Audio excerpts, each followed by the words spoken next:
بسم اللہ الرحمن الرحیم الذین ينفقون فی السراء والضراء والکاظمین الغیظ والعافین عن الناس واللہ يحب المحسنین صدق اللہ العظیم۔ یا ایھا الذین آمنوا کا درس جاری ہے۔ کل کے درس میں آپ حضرات کے سامنے متقی لوگوں پر جو اللہ تعالیٰ کے انعامات دنیا کی زندگی میں ہوتے ہیں ان کا ذکر کیا گیا تھا۔ جو آیت آپ حضرات کے سامنے تلاوت کی گئی ہے، اس آیت مبارکہ میں اللہ تعالیٰ نے متقی لوگوں کی 3 صفاتوں کا ذکر کیا ہے۔ قرآن کریم میں مختلف مقامات پر اللہ تعالیٰ نے متقی لوگوں کی صفات کا تذکرہ فرمایا۔ ان میں سے 3 صفات کا تذکرہ اس آیت مبارکہ میں کیا گیا ہے۔ الذین ينفقون فی السراء والضراء، فرمایا متقی وہ لوگ ہیں جو خوشحالی میں اور تنگی میں اپنا مال خرچ کرتے ہیں۔ اگر مالدار ہے، اللہ تعالیٰ نے مال و دولت دی ہے اور ایمان والا ہے، تو مال و دولت کے ہوتے ہوئے بھی، خوشحالی کے ہوتے ہوئے بھی وہ اللہ کی راہ میں اپنا مال خرچ کرتا ہے۔ اور اگر ایمان والا متقی آدمی تنگ دست ہے، تنگی کی حالت میں ہے، تب بھی فرمایا وہ اللہ کی راہ میں اپنا مال خرچ کرتا ہے۔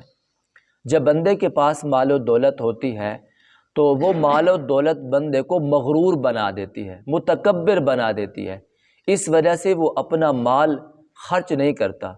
اللہ نے فرمایا متقی وہ لوگ ہیں جو خوشحالی میں بھی اللہ کی راہ میں صدقہ کرتے ہیں۔ اور جب بندہ تنگ دست ہوتا ہے تو وہ یہ خیال کرتا ہے کہ میں تو خود تنگ دست ہوں، میں دوسروں پر کیسے مال خرچ کروں۔ اللہ نے فرمایا تنگ دستی بھی انسان کو اللہ کے راہ میں خرچ کرنے سے مانے آ جاتی ہے، لیکن متقی وہ لوگ ہیں کہ جو تنگ دستی میں بھی اللہ کے راہ میں خرچ کرتے ہیں۔ مال و دولت کا ہونا اللہ کے ہاں بڑی نعمت ہے انسان کے ہاں، اور تنگ دستی ہونا یہ بھی اللہ کی طرف سے امتحان ہے۔ متقی دونوں حالتوں میں اللہ کے راستے میں مال خرچ کرتا ہے۔ آپ صلی اللہ علیہ وسلم نے ارشاد فرمایا ہے، جب صبح ہوتی ہے ایک فرشتہ دعا کرتا ہے، مولا اس کے مال کو بڑھا دے جسے تو نے مال دیا ہے اور وہ تیرے مال میں سے تیرے راہ میں خرچ کرتا ہے، اور اس کے لیے بد دعا کرتا ہے فرشتہ جس کے پاس مال و دولت ہے لیکن وہ اللہ کی راہ میں صدقہ نہیں کرتا، اس کے لیے یہ بد دعا کرتا ہے مولا اس کے مال کو کم کر دے، تو نے اس کو مال دیا اور یہ تیرے راہ میں خرچ نہیں کرتا۔ تو فرشتے کی دعا اس کے ساتھ ہے جو اللہ کی راہ میں اپنا مال خرچ کرتا ہے۔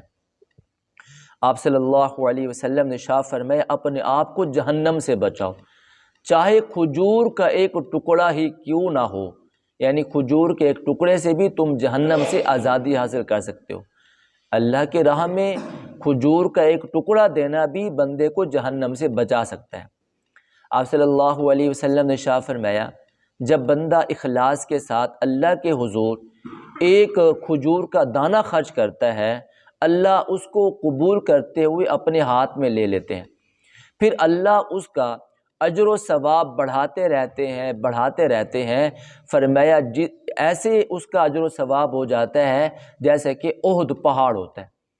اب اللہ کی راہ میں ایک کھجور کا ٹکڑا دیا لیکن اللہ نے اس کو قبول فرما لیا، اس کا اجر و ثواب بڑھتا رہ گیا یہاں تک کہ وہ احد پہاڑ کے برابر ہو گیا۔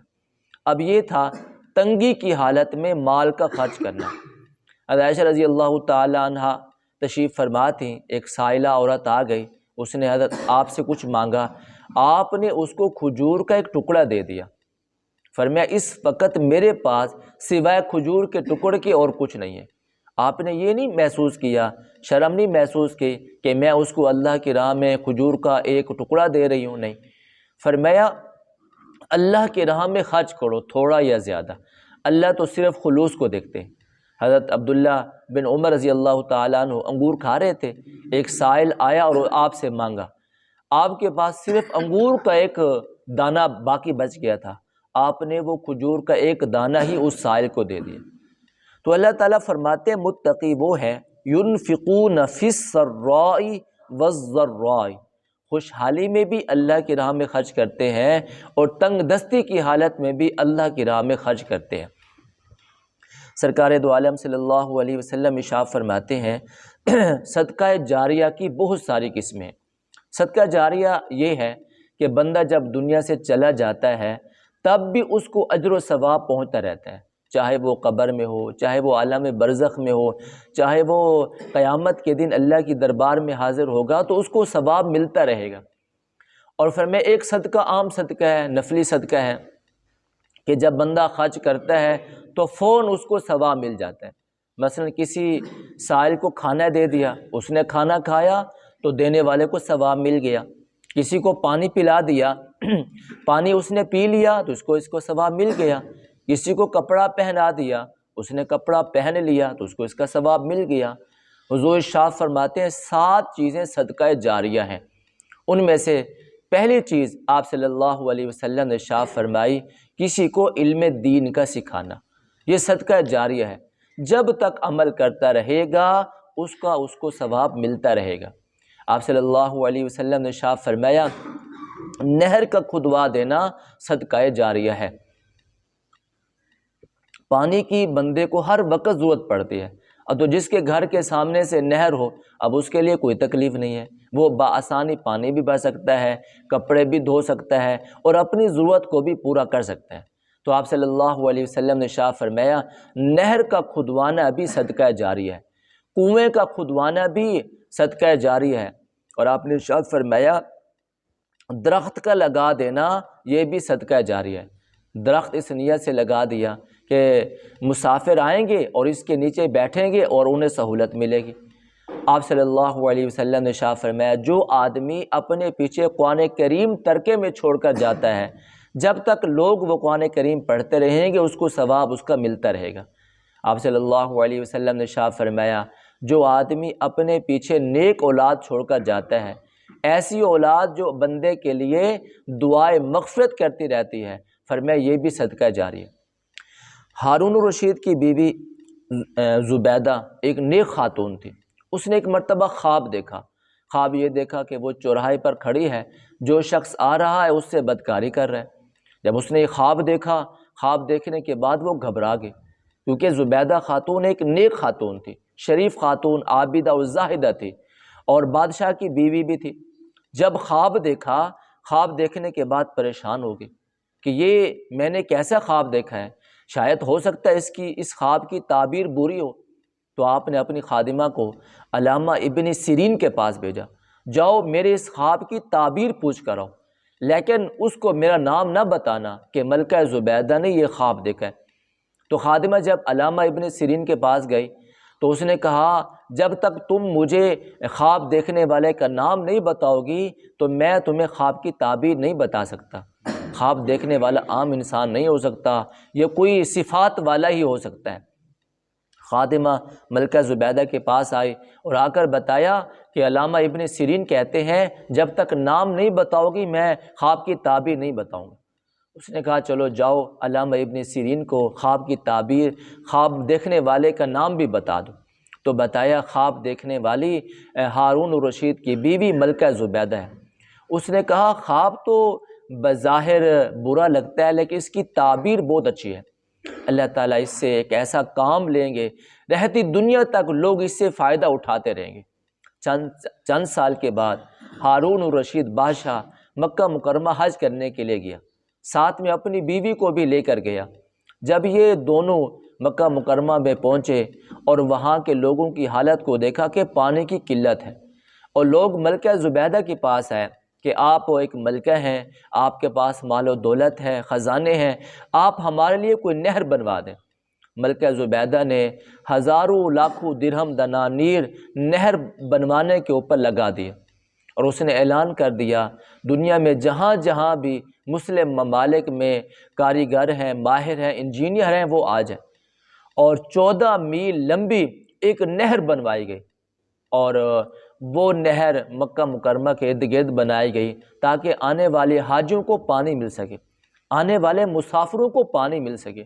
14 میل لمبی وہ جب نہر بن گئی، ملکہ زبیدہ دریائے دجلہ کے کنارے پر سیر و تفریح کر رہی تھی۔ اب وہ انجینئر حساب و کتاب دینے کے لیے گیا اور اس نے کہا نہر زبیدہ تیار ہو چکی ہے، مکہ کے لوگ خوشحال ہیں، حاجی خوشحال ہیں، مسافر آتے ہیں اس سے پانی پیتے ہیں، لیکن جو حساب و کتاب ہوا میں اس کی فہرست آپ کو دکھانا چاہتا ہوں۔ ملکہ زبیدہ نے فہرست کو دیکھا، فوراً 2 ٹکڑے کر کے دریا میں ڈال دیا۔ فرمایا اس کا اجر و ثواب ہم اللہ تعالیٰ سے لیں گے، دنیا میں کسی شخص سے بھی اس کا اجر و ثواب نہیں لینا چاہیں گے۔ 1200 سال تک لوگ اس نہر زبیدہ سے فائدہ اٹھاتے رہے اور پانی کو استعمال کرتے رہے، اور اللہ تعالیٰ ان کے کھاتے میں اجر و ثواب کو ڈالتے رہے۔ جب تک نہر زبیدہ سے لوگ فائدہ اٹھاتے رہیں گے، اجر و ثواب اس کو ملتا رہے گا۔ اب تحقیق سے پتہ چلا ہے زمزم کا جو پانی ہے وہ اسی نہر زبیدہ کے ذریعے پورے مکہ مکرمہ میں پھیلا دیا گیا۔ اب اللہ تعالیٰ نے اس کام کو قبول فرما لیا کہ زمزم کا پانی اسی نہر زبیدہ کے ذریعے لوگوں تک پہنچایا جاتا ہے۔ تو اللہ تعالیٰ فرماتے ہیں الذین ينفقون فی السراء والضراء، فرمایا متقی وہ لوگ ہیں جو اللہ کی راہ میں خوشی کی حالت میں بھی خرچ کرتے ہیں، خوشحالی کی حالت میں بھی خرچ کرتے ہیں، اور تنگ دستی کی حالت میں بھی خرچ کرتے ہیں۔ اور ایمان والوں کی یہی حالت ہونی چاہیے۔ اگر اللہ تعالیٰ نے مال و دولت دیا ہے تب بھی بندے کو اللہ کی راہ میں خرچ کرنا چاہیے، اور اگر تنگ دستی آ گئی ہے تب بھی اللہ کی راہ میں خرچ کرنا چاہیے۔ دعا ہے اللہ تعالیٰ سے اللہ تعالیٰ ہمیں متقی بننے کی اور اس کے راہ میں خرچ کرنے کی توفیق عطا فرمائے۔